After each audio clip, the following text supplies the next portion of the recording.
Hello बच्चों, आज की कक्षा में आप सभी का बहुत स्वागत है।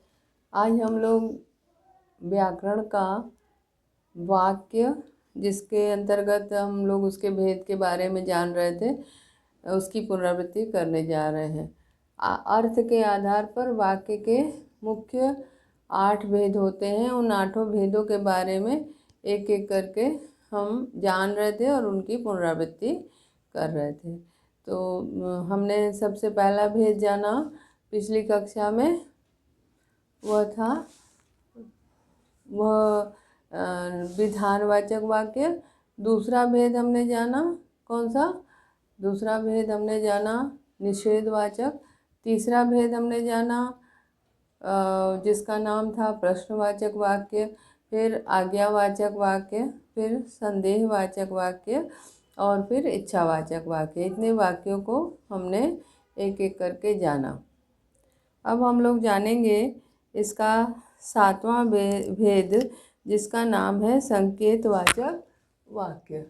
ठीक है, तो संकेतवाचक वाक्य की मुख्य पहचान यह है कि जिन वाक्यों में एक क्रिया के दूसरी क्रिया पर निर्भर होने का बोध हो, ऐसा वाक्य जिसमें एक क्रिया दूसरी क्रिया पर निर्भर हो, उसे संकेतवाचक वाक्य कहते हैं।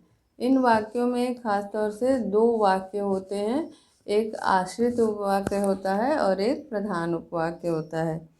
तो जैसे कि हमने एक उदाहरण आपको हम दे रहे हैं, जैसे कि तुम जाओगे तब मुझे भी जाना पड़ेगा। ये जो वाक्य है, इसमें एक वाक्य दूसरी वाक्य पर आधारित है। ठीक है, तो इस तरह से यहाँ पे एक वाक्य दूसरे वाक्य की ओर संकेत कर रहा है। ये क्या हो गया? संकेतवाचक वाक्य। आइए हम इसे अब लिखते हैं। इसकी परिभाषा लिखते हैं। जिन वाक्यों में एक क्रिया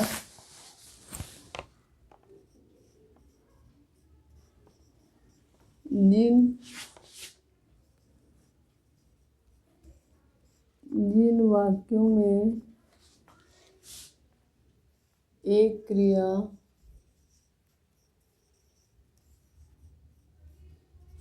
जिन वाक्यों में एक क्रिया के दूसरी क्रिया पर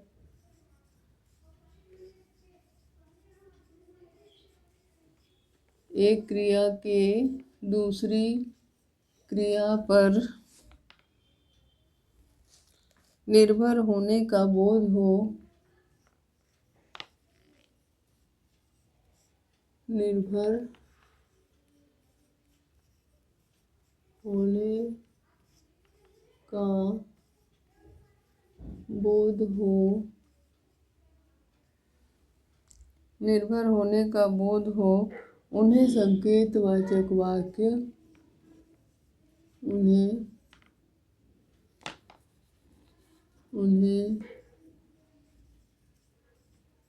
संकेतवाचक वाक्य कहते हैं। उन्हें संकेतवाचक वाक्य कहते हैं। जैसे वर्षा होगी तो फसल भी अच्छी होगी। जैसे वर्षा होती तो फसल भी अच्छी होती।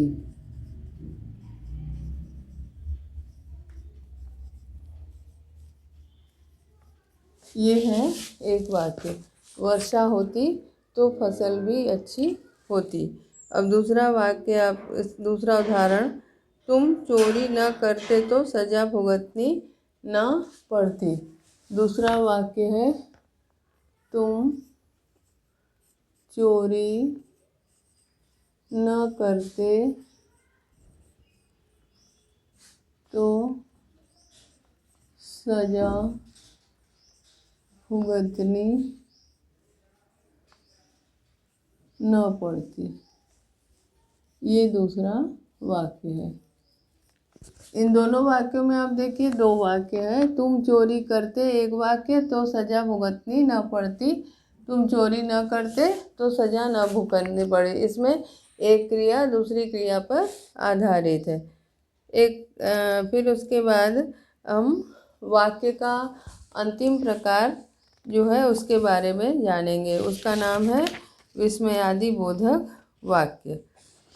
इस वाक्य के बारे में अब जानते हैं। विस्मयादि बोधक वाक्य जो है वह विस्मय, हर्ष, शोक, तिरस्कार यानी घृणा आदि के मनोभाव को व्यक्त करता है। जैसे अरे इतना ऊंचा पेड़, हाय मैं लुट गया।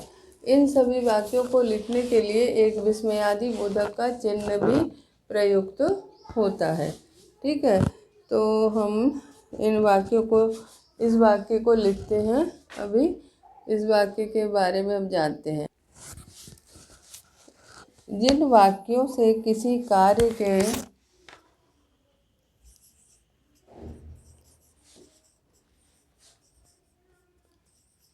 विस्मयादि बोधक वाक्य, ये वाक्य का 8वां प्रकार है। जिन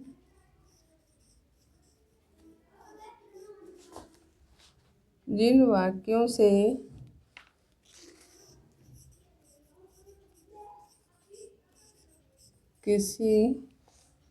जिन वाक्यों में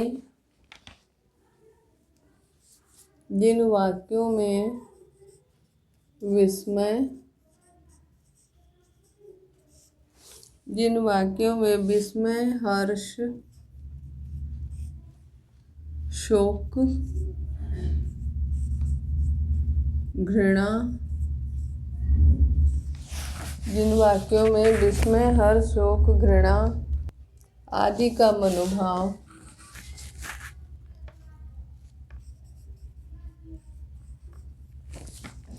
घृणा आदि मनोभावों का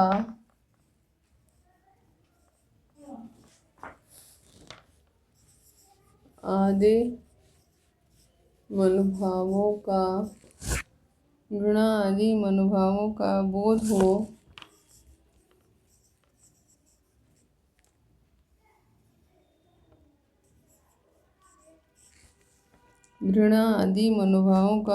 उन्हें विस्मयादि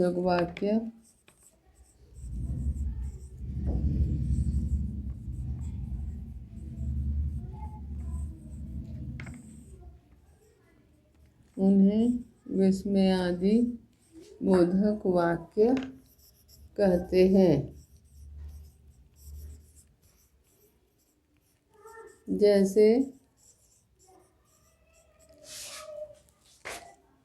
जैसे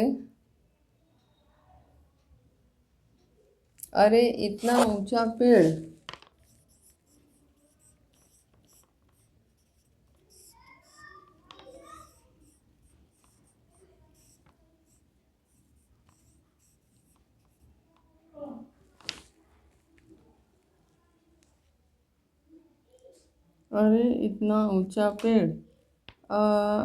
इसके बाद दूसरा वाक्य है हाय मैं लुट गया।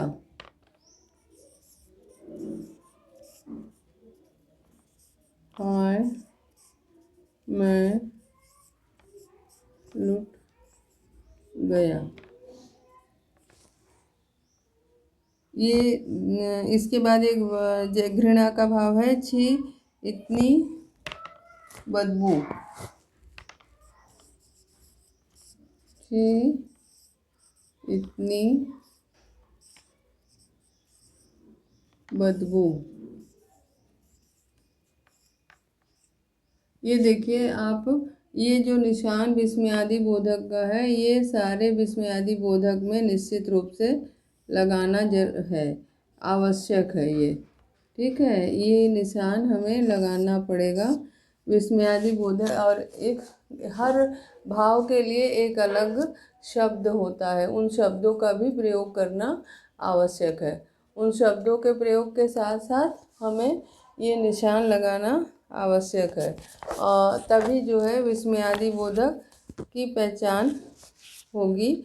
और इस प्रकार से हमने जाना कि अर्थ के आधार पर वाक्य के पूरे 8 भेद हुए। इन 8 भेदों के बारे में अब हमने जाना। अब हम वाक्य के माध्यम से इनकी पुनरावृत्ति करेंगे। जैसे एक वाक्य है, रमेश का पहले उद्देश्य और विधेय इसमें अलग करते हैं। जैसे कि हम सभी यात्री विवेकानंद स्मारक देखने गए, तो इसमें उद्देश्य है हम सभी यात्री, और उसके बाद है विवेकानंद स्मारक देखने गए, विधेय है। दूसरे दिन हम चेन्नई का समुद्र तट देखने निकले। दूसरे दिन हम, ये जो है ये उद्देश्य है। उसके बाद चेन्नई का समुद्र तट देखने निकले, ये क्या है, विधेय है। राजा ने इसके पति को चोर समझकर मरवा डाला था। राजा ने, यहाँ पे ये इतना उद्देश्य है। फिर इसके पति को चोर समझकर मरवा डाला था, क्या है, विधेय है। फिर रात में मछुआरे अपनी नावों को लेकर गहरे नदी में चले जाते हैं, तो उद्देश्य क्या है, रात में मछुआरे फिर अपनी नावों को लेकर गहरे नदी में चले जाते हैं, ये है विधेय।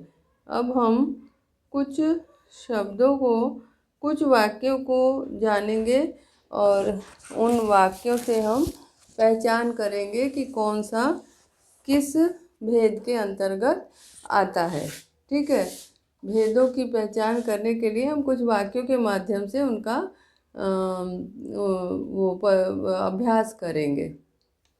पहला वाक्य है इसमें, अब हम लोग थोड़ा सा अभ्यास कार्य करेंगे। अभ्यास कार्य, पहला वाक्य है इसमें, अरे आप मुझे जानते हैं। अरे आप मुझे जानते हैं। यहाँ ये वाक्य जो है,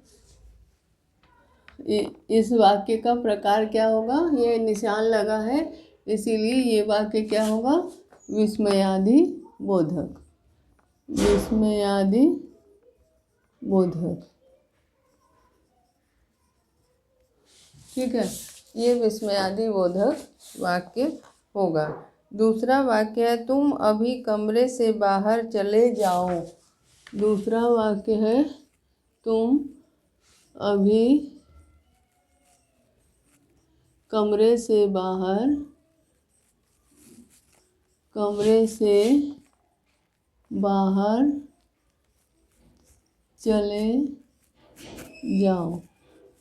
यहाँ पे ये जो वाक्य है इसमें भेद है आज्ञा वाचक वाक्य, आज्ञावाचक वाक्य। तीसरा भेद है, तीसरा वाक्य है, क्या आप मुझे जानते हैं। कृपया, क्या आप मुझे जानते हैं, ये वाक्य है। क्या आप मुझे जानते हैं।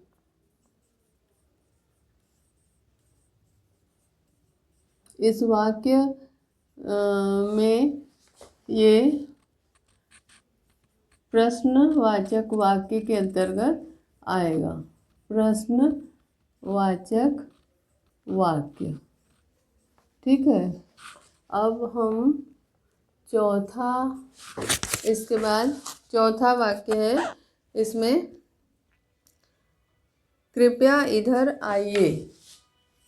इसमें है कृपया इधर आइए। इसका होगा आज्ञावाचक वाक्य। आज्ञावाचक वाक्य। पांचवा वाक्य हम लिखते हैं, तुम कार्यक्रम में आओगे तो मुझे प्रसन्नता होगी। तुम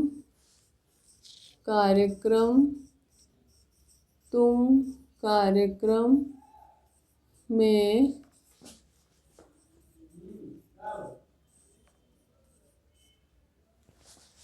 आओगे तो मुझे प्रसन्नता होगी। ठीक है, तो मुझे प्रसन्नता होगी।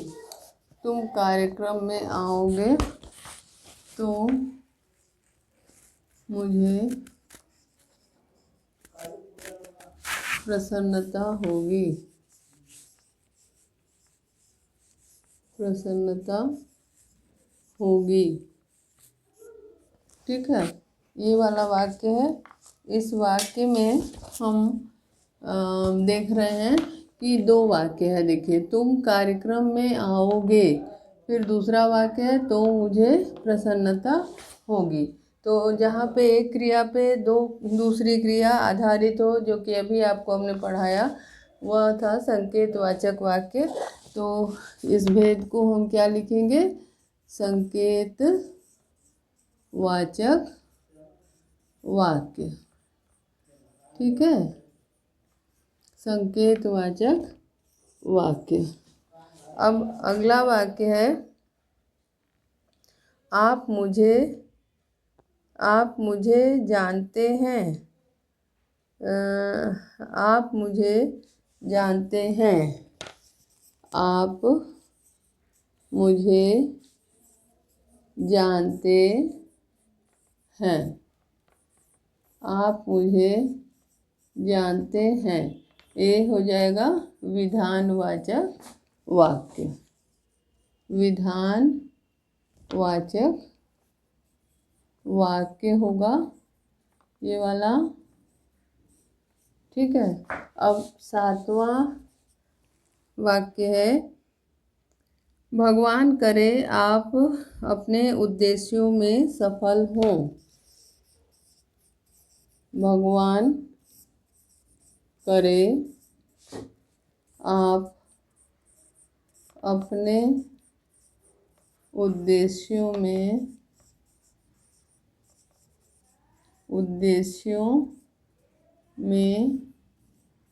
सफल हों। ये वाक्य है। अब आप देख लीजिए, इसमें जो है इच्छा दिखाई दे रही है, इच्छा जाहिर हो रही है कि आप अपने उद्देश्यों में सफल हो। ये एक इच्छा जाहिर हो रही है, तो इसमें हम लोग लिखेंगे इच्छावाचक वाक्य। ठीक है, ये इच्छावाचक वाक्य का भेद है। इसके बाद अगला वाक्य है, आप मुझे नहीं जानते। अगला वाक्य है, आप मुझे नहीं जानते। ठीक, अब इसमें क्या भेद है? इसमें आप देख रहे हैं नहीं शब्द है। ठीक है, तो नहीं शब्द जहाँ पे होता है तो कौन सा वाक्य होता है? निषेधवाचक। यहाँ पे निषेधवाचक वाक्य हो जाएगा।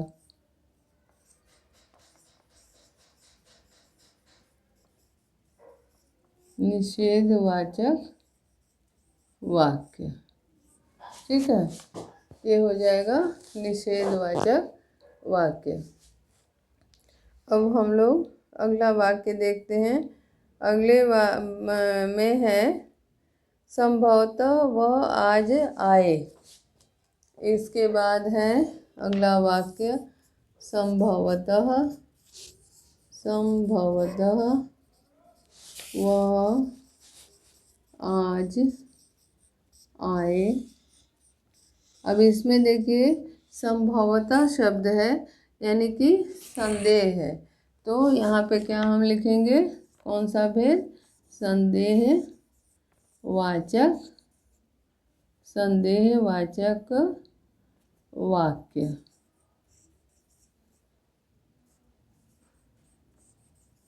ठीक है, आपने 8 प्रकारों के बारे में देखा। यहाँ पे विस्मयादि बोधक वाक्य है, दूसरा वाक्य आज्ञावाचक, तीसरा यहाँ पे ये उदाहरण था प्रश्नवाचक का, चौथा फिर आज्ञावाचक का था, उसके बाद संकेतवाचक, विधानवाचक, इच्छावाचक, निषेधवाचक और संदेहवाचक।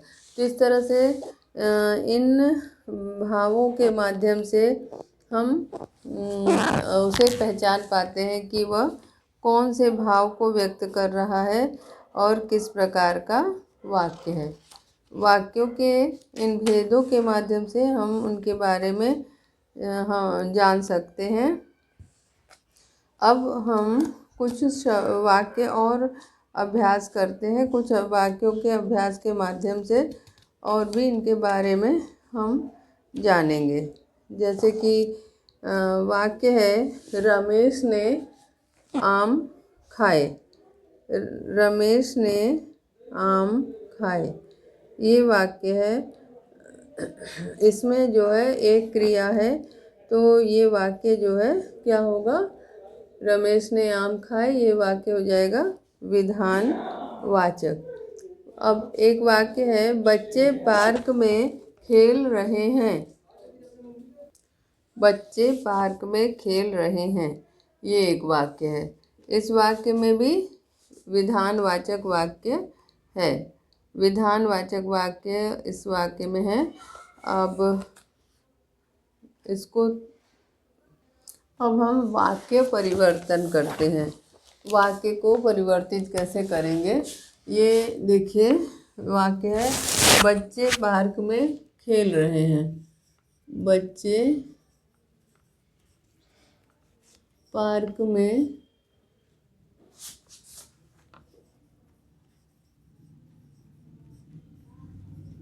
वाक्य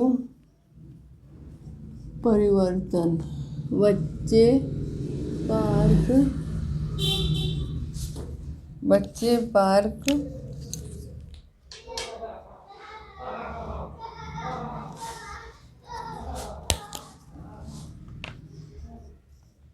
में खेल रहे हैं।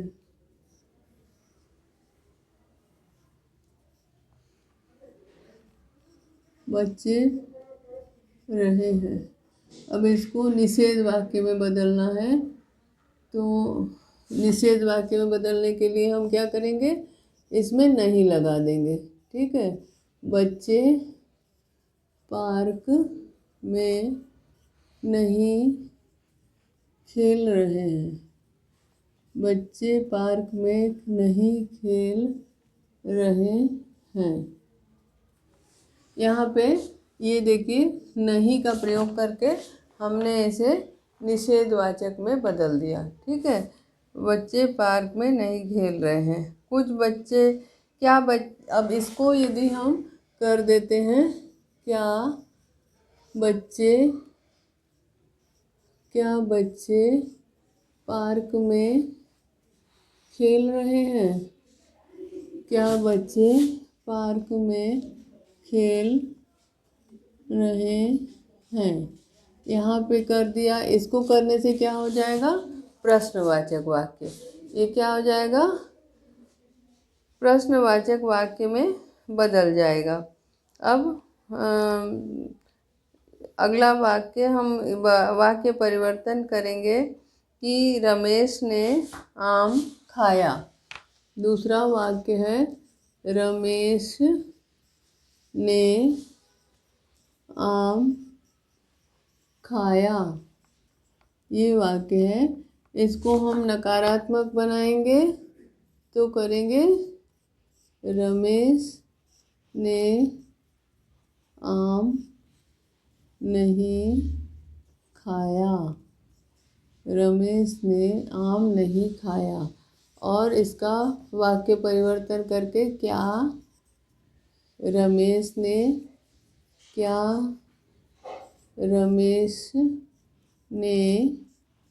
आम खाया।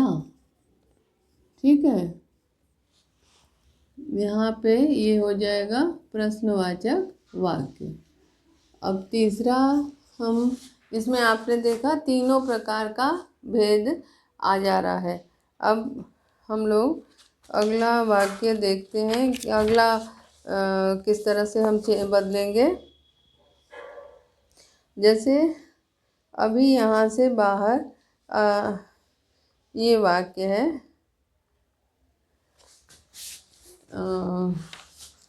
अभी यहाँ से बाहर जाओ। अभी यहाँ से बाहर जाओ, ये है, हमको इसमें बदलना है नकारात्मक। तो हम क्या करेंगे, अभी यहाँ से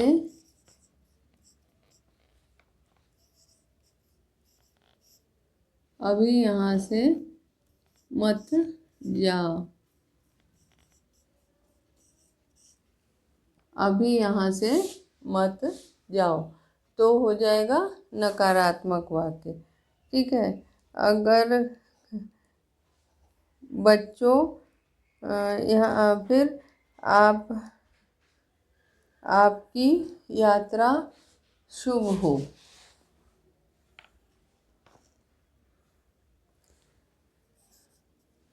आपकी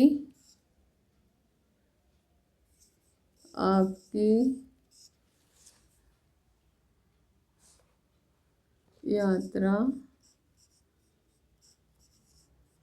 शुभ हो है।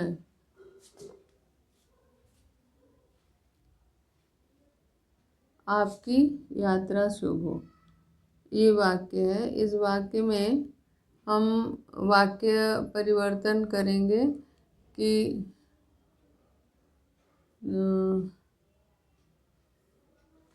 इस वाक्य को करेंगे यहाँ पे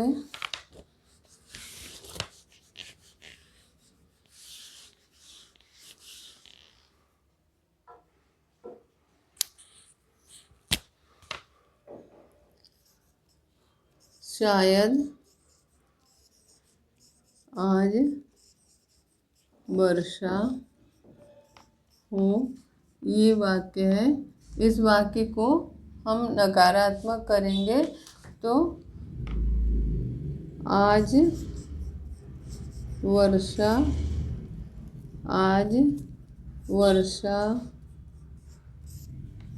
नहीं होगी। आज वर्षा नहीं होगी, ये निश्चित बता रहा है, निश्चितता का बोधक है। तो यहाँ पे ये वाक्य परिवर्तन इस तरह से हम करेंगे।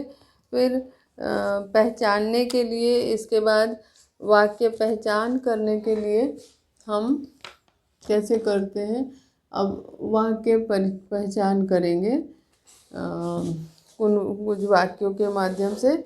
जैसे कि ईश्वर आपको दीर्घायु करे। ईश्वर आपको दीर्घायु करे, इस वाक्य में इच्छा जाहिर हो रही है, इसीलिए ये वाक्य क्या है, इच्छा सूचक वाक्य। ईश्वर आपको दीर्घायु करे। फिर संभवतः वह आज आए। संभवतः वह आज आए, यहाँ पे शायद मतलब कोई बात की संभावना है, इसीलिए ये क्या हो गया, संदेहवाचक वाक्य। ठीक है, इस तरह से आज आपने वाक्य के 8 प्रकारों के बारे में जाना और उनका अभ्यास कार्य किया। एक वाक्य के माध्यम से उनको समझा। इस प्रकार सबसे पहला था आपका भेद, वाक्य अर्थ के आधार पर सबसे पहला भेद क्या था, सबसे पहला भेद था विधानवाचक, जिसको कि हम सकारात्मक वाक्य भी कहते हैं। दूसरा भेद क्या था, निषेधवाचक। निषेधवाचक वाक्य को हम नकारात्मक वाक्य भी कहते हैं। उसके बाद वाक्य का तीसरा भेद था प्रश्नसूचक वाक्य या प्रश्नवाचक वाक्य। चौथा था आज्ञावाचक वाक्य पांचवा संदेहवाचक वाक्य, फिर इच्छावाचक वाक्य, फिर संकेतवाचक वाक्य और उसके पश्चात अंतिम भेद था विस्मयादिबोधक वाक्य। इन 8 भेदों के बारे में हमने अभ्यास किया और इन 8 भेदों के बारे में उनकी पुनरावृत्ति की और वाक्य के माध्यम से हमने उन्हें अभ्यास किया। इस प्रकार आज की कक्षा यहीं समाप्त करते हैं। धन्यवाद।